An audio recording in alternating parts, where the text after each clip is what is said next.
Hi, welcome to Let's Talk About Mental Health. I'm Nels Klosters. I'm an addiction psychiatrist. And I'm Robert Stack. I'm a licensed alcohol and drug counselor, licensed mental health counselor. And tonight we have a very special guest, Dr. Nels Klosters. I get to be a guest on my own show. That's right. And the reason we're doing this is that he runs an incredible program in Bennington County, over in Bennington, Vermont, and it's helping women with opiate addiction who are struggling also with pregnancy, childbirth, and all those issues. And so I was hoping that you could tell us a little bit more about that program, what it's like today and what it was like when you started. Yeah. Well, there's been a tremendous need over there. And it all started with, say, one referral for an obstetrician. Yeah. And then, again, since we're talking about sort of, an age group where people struggle with addiction, there's also sort of during reproductive age, it's not surprising then that you would, with the prevalence of opiate addiction, that you would have a number of pregnant women who are, struggling with addiction too. And so just basically saying yes, right? Could you see this woman? Well, she's pregnant? Yes, of course I can see her. Do that. And then enough women came in the program that all of a sudden you realize, well, I guess we've got a group now. Yeah. And I think one of the things that people sometimes don't get is the population that we're serving. They have this image of an opiate addict, heroin addict, inner city, whatever it might be.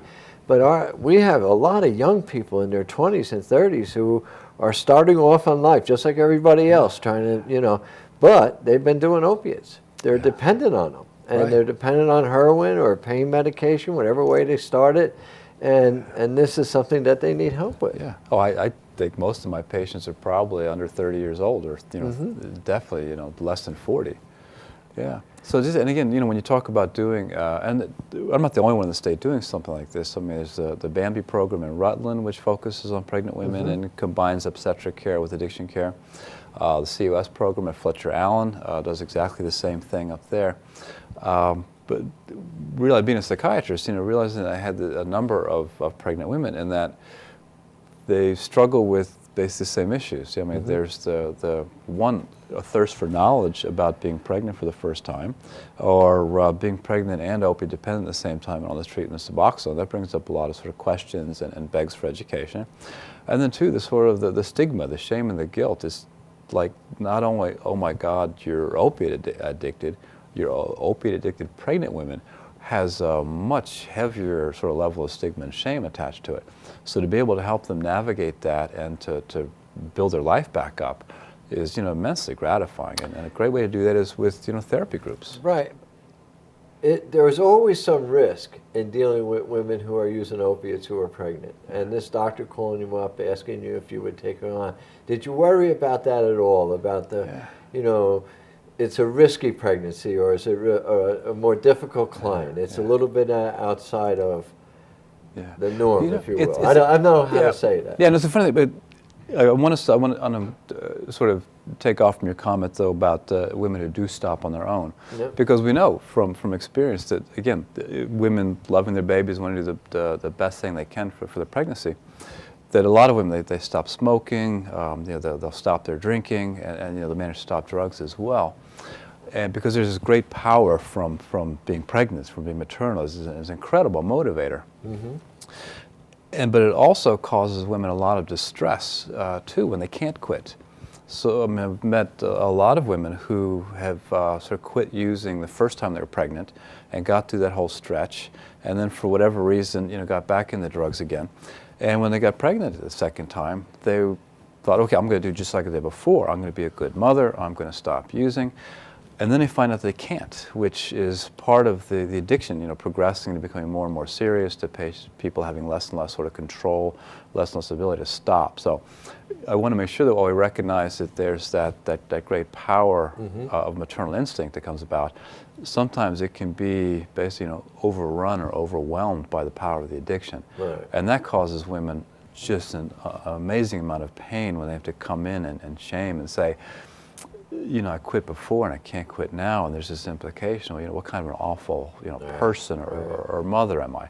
And then part of that is reassuring them, well, you have good intentions and you're making the right decision, because by getting the treatment, you're going to be able to have a healthy pregnancy now. And that's going to be, very important versus continuing to use and go through cycles of using and withdrawing. But it is, they categorize these pregnancies as, risky, high-risk pregnancies. So you want to make sure, that the women are getting good prenatal care, meaning they're showing up for their appointments, they're getting their ultrasounds, and, being very sort of, proactive around that. There's also the potential that the baby will be born in withdrawal. It's about a 50-50 chance because they're exposed to the opioids in utero. So even if, it doesn't matter whether it could be heroin, it could be morphine, it could be Suboxone, it could be methadone. This, continuous opioid use during pregnancy can be, the baby can be exposed to that. Mm-hmm. And then at birth, it's about a 50-50 chance. So think about just sort of tossing a coin, heads there's withdrawal, tails there's not. And that causes a lot of heartbreak as well. Okay. So having to reassure them that they've been doing the right thing the whole pregnancy, they've been getting good prenatal care, they've been getting addiction treatment, and this is an unfortunate price that might have to be paid for having had a healthy pregnancy. Okay. Now, you mentioned how you got the first one. Did you get another referral from that same doctor, or did you start getting known among the doctors in Bennington as someone who would take referrals? Oh, absolutely. Well, it was more so around the pregnant women because starting out on my own, I started to protect myself from just taking too many referrals. So I wanted to make sure I screened somehow the people that I got.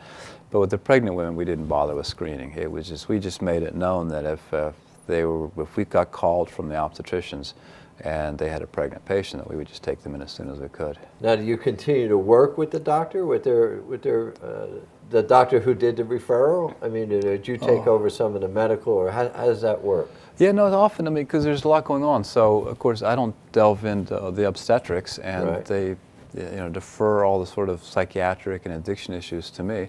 But we're often talking back and forth and sort of sharing the care of these women. And does that carry all the way through the pregnancy and the birth and afterwards? Do you continue with that relationship? Oh, sure. This is a long-term prospect, right? A recovery. And to think that once the baby is born, that then we stop treatment, that would be a real disservice. Because, first of all, after having a new child, that's a very stressful time. Right. I think most of us remember how that turned our lives upside down. And one of the things that we know from treating addiction is that times of transition are very full of risk for relapsing and for use. And if you can imagine, so you've been on this medication and this treatment that allows you to not have cravings and to suppress your withdrawal, and then you have the baby, and then we take that treatment away, it's really like sort of setting you up to fail by putting you in a stressful situation and removing this treatment at the same time.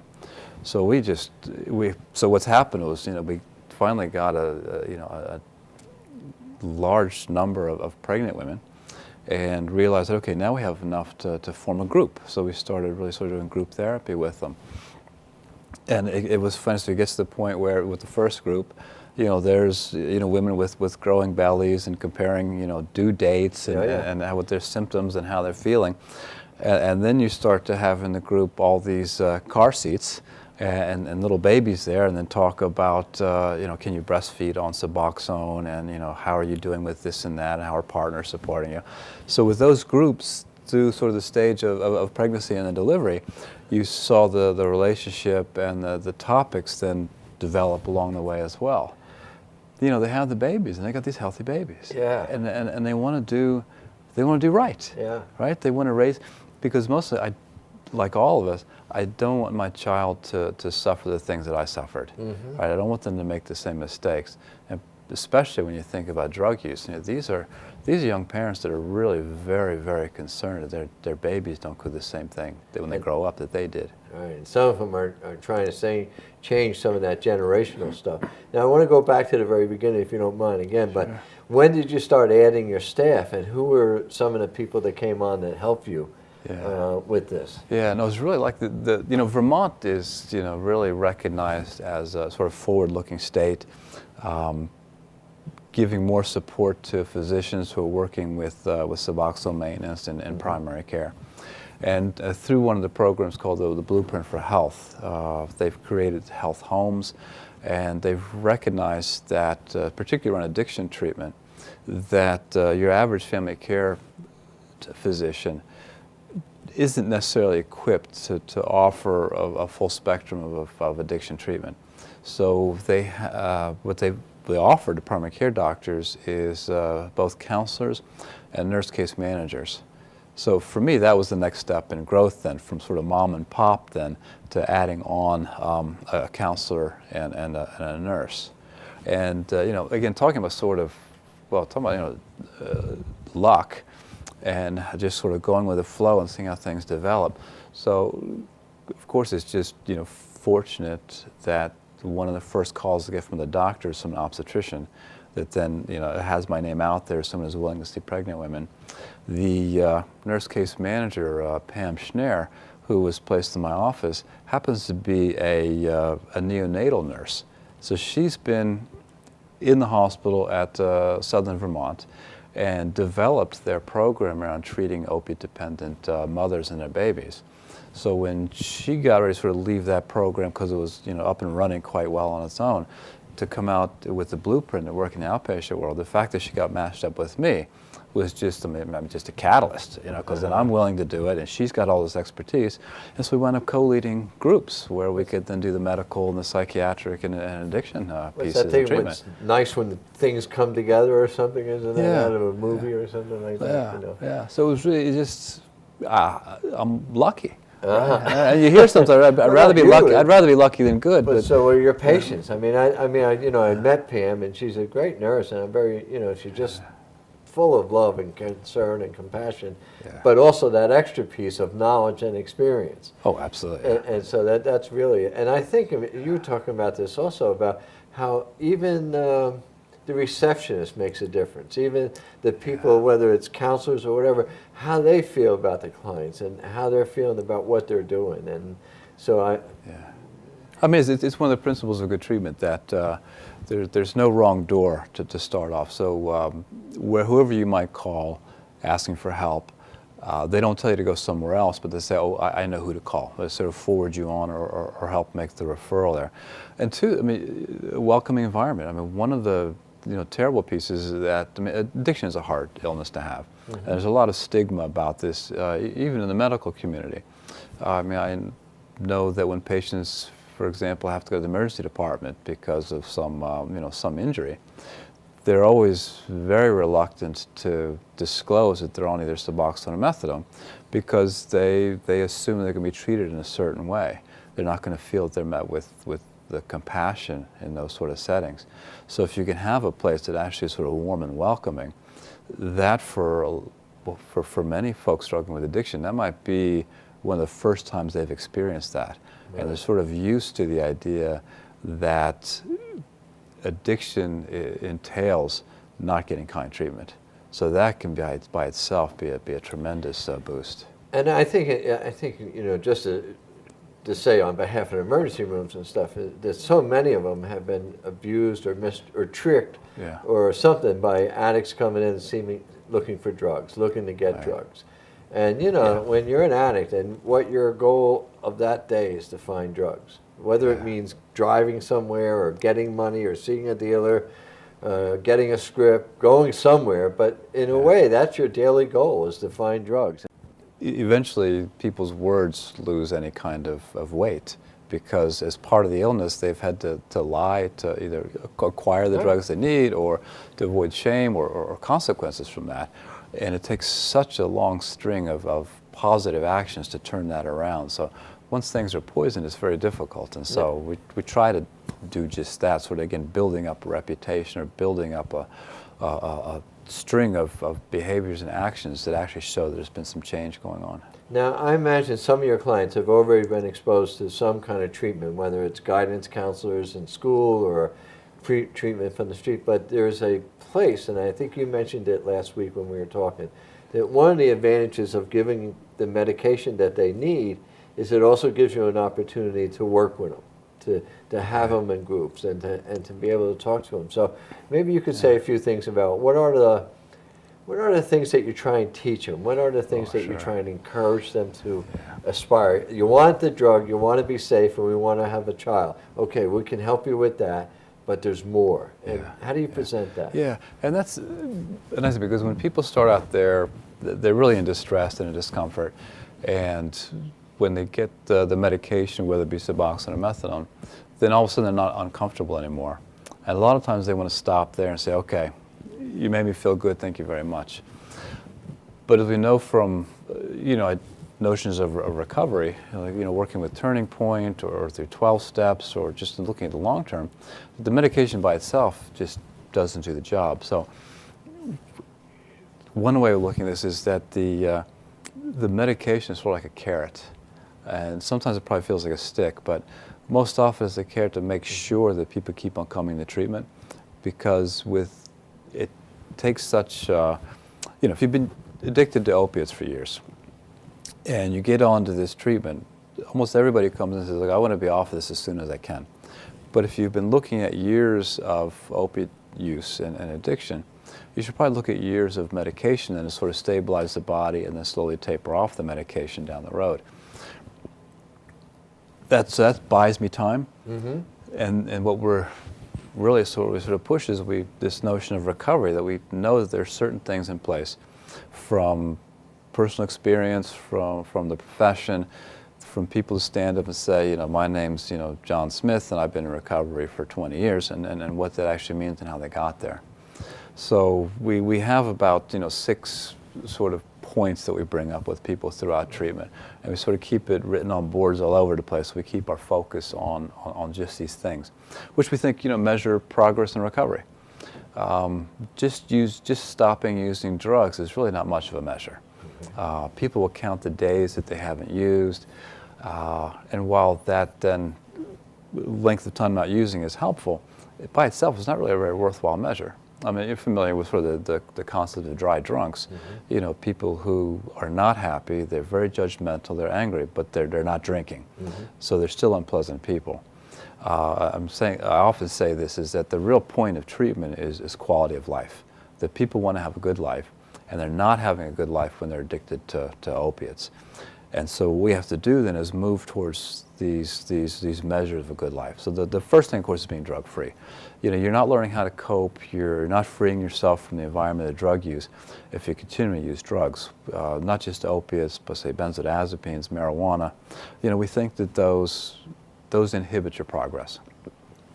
Another very important thing, and this comes from, and again, I'm sort of taking these things, not that I made them up or the people I work with made them up, but there's a good literature out there about recovery and quality of life from groups like the World Health Organization, philosophers, that this has all come from. But purposeful activity is very important. If you don't have something important in your life that has meaning, then that's going to be something missing from the quality of your life, and it's going to hinder your recovery. So for a lot of people, for guys, the easy thing is, do I have a job? Am I going to work? Is it meaningful work? Do I get paid well? Am I doing something important? That can also be the case for women, whether working or parenting is a purposeful activity for all of us. It expands your free time as well.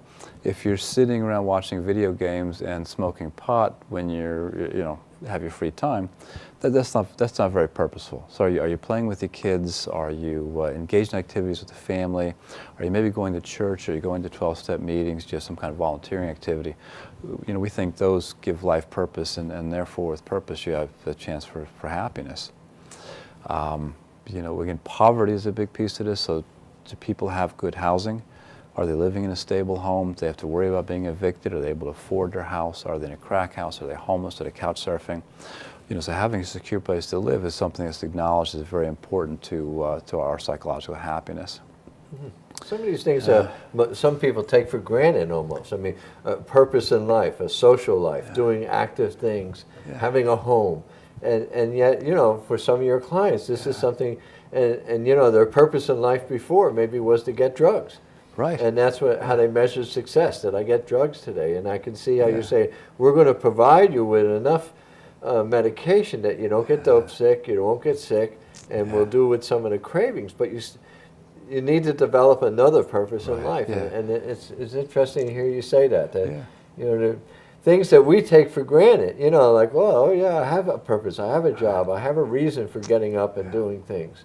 Yeah, an intriguing piece too is that a lot of folks are struggling with addiction. They know this with a normal life, and what they'll often say, they recognize that they sort of miss the excitement of the chase, right? Being an outlaw, seeking drugs, acquiring drugs, and the relief that comes with that.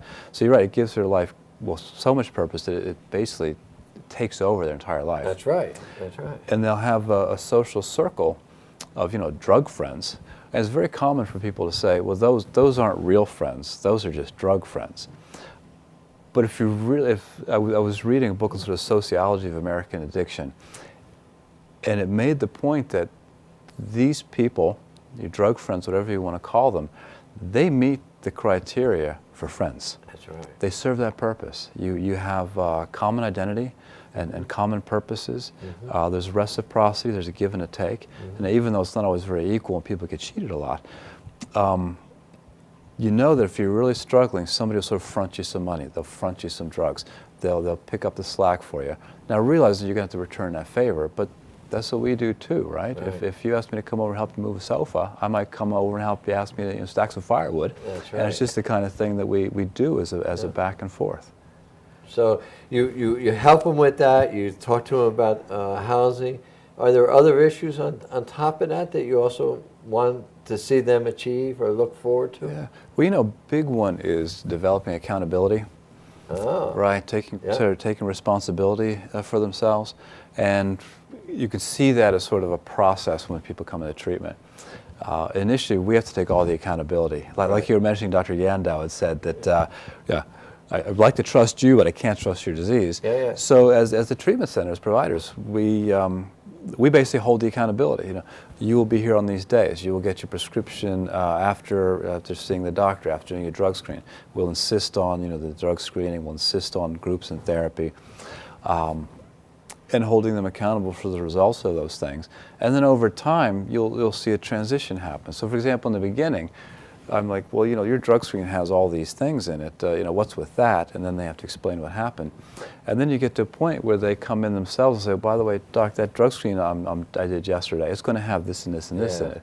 So all of a sudden, sort of kind of own up to it, which then allows us to have an honest conversation about their wellness. And that is such a sign of recovery. I worked as addiction counselor, and that's the very things we used to talk to them about: getting a meaningful life, developing. Holding yourself responsible, even holding yourself responsible for your addiction. You know what I mean? Some of the alibis and excuses and the reasons and all that stuff is sort of falls away, and then you end up just owning it. And I think that's that magical moment in AA and NA where someone says, "Hi, my name is so and so, and I'm an addict." Right. They don't justify it, they don't rationalize it, they just lay it out there. This is what it is. This is what it is. Now, one of the things that sort of comes up, and I used to work with people on probation, and they would their goal was to get off probation, and they would be successful. And then I would find they would, even after a period of sobriety, they were most at risk that first month or two after they got off probation. And does that happen with oh, sure. the women in the program? It's funny because I think that's part of the accountability. What the P&P, as they call it, right? Probation and parole, they hold you accountable. You will do this here and you do that there, and you know that it's really starting to turn around and work when patients will come to you and say, I'm going to be off probation in 6 months, and I'm scared that without having all this structure, support around me, that I might start to use again.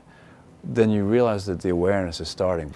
And the pregnant women, for example, as you started off talking about, they've started to sort of coalesce as a group. And as you know from group therapy, you take time to develop a trust of each other, to get to know people, to be able to really sort of open up and then work on the issues around addiction, young motherhood, relationships. So it really seemed counterproductive or a shame to disband a group that's been together for a number of months and started to coalesce. So we haven't disbanded those groups. So we keep those women together, same time, every day, as they sort of mature together. And then as the new influx of pregnant women come in, we start a new group. Wow. So right now we have 3 different women's groups that we categorize as either sort of pregnant or young mothers groups, because it just So you must have mothers with babies who are 1 or 2 years old. Right? This is how long have you been doing this? We've been doing this for 2 years. So, and there's some women now going through the second pregnancy. And and a lot of people look at this and they think, well, how can they do that? How can they wind up getting pregnant? But that's a very sort of judgmental, stigmatizing way to look at it. I think that we all want the same things. We all want to be happy. We all have the same sort of drives and wishes. And you have to trust that even if they struggle with addiction, they still have those same drives. They still have those same wishes. And if you're taking an illness such as addiction or condition that tends to happen at a certain time in life, right? Late teens, 20s, early 30s. If you also look, well, that's reproductive age too. That's when people are falling in love, getting together as couples, and starting to have babies. So it just seems like so natural that these sort of worlds would have to collide. And rather than being sort of judgmental and stigmatizing about it, what we're really trying to do is help people navigate these very natural processes and very natural stages of their life with this difficulty of the addiction on top of it. Now, one of the things that you haven't mentioned, and I almost feel like it's the elephant in the room, is the fathers. Yeah. How do they come into this, or even other family members? What's that level of involvement, and are they involved in your program? Well, it's a very important piece of treatment. The family should be involved. So every now and then we have family meetings. I wish it was a more structured part of the program because it is so important. But by the same token, the spouses of our pregnant women and new mothers might also be in the program too. So working with that whole family in that way. And it's not unusual too when women are talking about coming into treatment for in this case with Suboxone, that if their husbands are not opiate dependent, or maybe they smoke pot or they drink, but it hasn't impacted their life negatively, they look at this as a drug for a drug. You can harm my baby, and a lot of concerns that might inhibit the mother from engaging in treatment. And so, many times I'm meeting with couples before we even start the treatment, so we can talk about just what it takes to have a healthy pregnancy, the possible risks and benefits of being on a medication during pregnancy, and making sure that the whole family is on board. Because if the couple's not aligned on this, that's going to cause a lot of tension and possibly have women leaving treatment prematurely. Now, when I was studying in graduate school, I looked at methadone, women receiving methadone treatment. And one of the things they suggested was sometimes the partners would sabotage their attempts to get better. Right. Because they were part of their drug use or whatever it might be. Do you run into that at all, where people, you almost get a sense that they're going against the stream, or they have to fight other people on the outside to get well? Oh, sure. Yeah, I mean, two prominent ways. I mean, the one is, say, the partner who doesn't use, right? And it may be, not offering transportation, not encouraging them to go to treatment, trying to find reasons why it's more important to take care of family duties than going to treatment. But another one is, of course, the partners who use. And like we know, not everybody is ready at the same time. And often you'll see if the father is not ready to stop using drugs, that there's a tension. There's a sort of an implied criticism that, I'm pregnant now. I'm going to move forward and stop using drugs, and this person and the partner has to make some kind of decision, because then they're faced with the awareness that maybe my drug use not only isn't good, it's bad, it's not natural, and I have to face up that somebody that I care about is in some ways telling me I have to stop. So we've made it. Again, I talked about, almost always full treatment.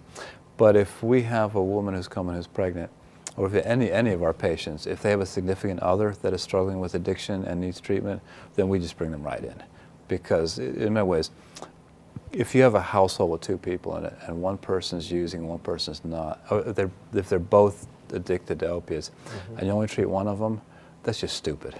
So we don't want to do that. So significant others will come in. But a lot of women will say if the father or the partner is not ready to come in for treatment, then they make the decision to be single mothers quite often. Wow. Yeah. And that, again, it's all that stuff. It's not just getting the medicine. There's a lot of stuff going on. This is hard. This is hard on these women to do this. And I get that sense sometimes when I used to work with them, that people don't realize just how much it goes on. And, you know, and I tell you this story, and you know this, that I've worked with women that were doing opiates, and they were saying, you know, I think when I'm doing opiates, I can be a better mom because I can clean the house, I can do this, I can. Every time I try and stop, I get sick. You know, I have to leave them with the grandmother because I have to go cop. I mean, it really seems to them, if I could just get the drug, I could be a better mother. And it sounds like, you know, working with them with Suboxone and stuff, that's almost what you're doing, but you're also pushing them toward recovery. You know, saying there's more to it than just getting the drug, and working toward that. Now, on a personal note, and I'd like to hear your personal comment. Now, I read the Times every day, a newspaper, a record, whatever, and while you were doing what you were doing in Bennington, trying to help, they came out with an article about women using in Bennington heroin. You know, the doctor. Oh, sure, yeah. I think it was when the Governor Shulman talked about, you know, the epidemic of heroin, and the New York Times had a picture of people getting, you know, heroin addicts in Bennington, Vermont. Yeah, New York Times. The Rolling Stone took the maple syrup container, and they had a lumberjack shooting, injecting heroin instead of sitting there with his axe. Now here you are helping people and doing what you were doing in Bennington County and trying to be useful. How was your personal reaction to that? How did that make you feel when they were doing that? I was angry. Yeah, absolutely. Because I mean, again, knowing the town and you know, knowing people involved, and then reading those articles, you know, one of the problems is that nobody's looking at success stories, right? This crisis with, you know, opiate epidemic in Vermont, this great, you know, Green Mountain State with ski slopes and everything, and oh my God, they got heroin addiction. Well, every state has the same issue. It's a worldwide issue, so it's not specific to Vermont. What was specific to Vermont was a willingness to acknowledge it publicly. But that public acknowledgement came after years of the state putting together the programs that we see now. So I guess recognizing that you know, bad news sells, I was not the least bit satisfied with those stories in the Times because they didn't focus on the positive aspects of treatment. And the pictures they put in there and the slant they chose to take was, you know, decidedly negative. They had some stories they wanted to sell. Right. They weren't interested in these women. And that's why we wanted to do this show with you right now, is because I think people should know and people should understand that there are good people out there and there are helping people and there are programs. And it's something that's really worthwhile. And I'll share with you that one time I went and I saw you in that room with the babies and the carriages and the mothers, and it was just an incredible moment. I thought it was beautiful. It's very gratifying, Robert. It really is. So I just take this opportunity to thank you. All right. You're welcome. You're welcome. Thanks.